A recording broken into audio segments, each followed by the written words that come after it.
மும்மொழி கொள்கை என்ற போர்வையில் ஹிந்தியை ஏற்றுக்கொண்டால்தான் தமிழ்நாட்டிற்கான கல்வி நிதி என்கிறார்கள் என மின்துறை அமைச்சர் செந்தில் பாலாஜி தெரிவித்திருக்கிறார். கூடுதல் விவரங்களை செய்தியாளர் ராஜகுமரன் வழங்க கேட்கலாம். ராஜகுமரன், வணக்கம். என்ன விவரம் சொல்லுங்க. மும்மொழி கொள்கை தொடர்பாக மத்திய கல்வித்துறை அமைச்சர் தெரிவித்திருந்த கருத்துக்களுக்கு தொடர்ச்சியாக முதலமைச்சர் மட்டுமல்லாமல் திமுக முக்கிய அமைச்சர்களும் எதிர்ப்பு தெரிவித்து வருகின்றார்கள்.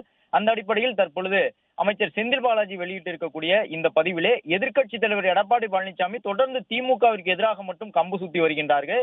இந்த விவகாரத்தில் மும்மொழி கொள்கை விவகாரத்திலே உடனடியாக பாஜகவிற்கு எதிராக அவர் குரல் கொடுப்பாரா என்று எதிர்க்கட்சித் தலைவர் எடப்பாடி பழனிசாமியை குறிப்பிட்டு அமைச்சர் செந்தில் பாலாஜி கேள்வி எழுப்பியிருக்கின்றார். அதன்படி தனிப்பட்ட பிரச்சனைகளை கூட மாநில பிரச்சனையாக திரித்து திமுகவிற்கு எதிராக மட்டும் எதிர்க்கட்சித் தலைவர் எடப்பாடி பழனிசாமி எப்பொழுதுமே கம்பு சுத்துகின்றார் என்று விமர்சனத்தை முன்வைத்திருக்கின்றார். மும்மொழி கொள்கை என்ற போர்வையிலே இந்தியை ஏற்றுக்கொண்டால் தான் தமிழ்நாட்டிற்கான கல்வி நிதி கொடுக்கப்படும் என்று மத்திய அமைச்சர் பகிரங்கமாக தெரிவித்திருக்கின்றார்.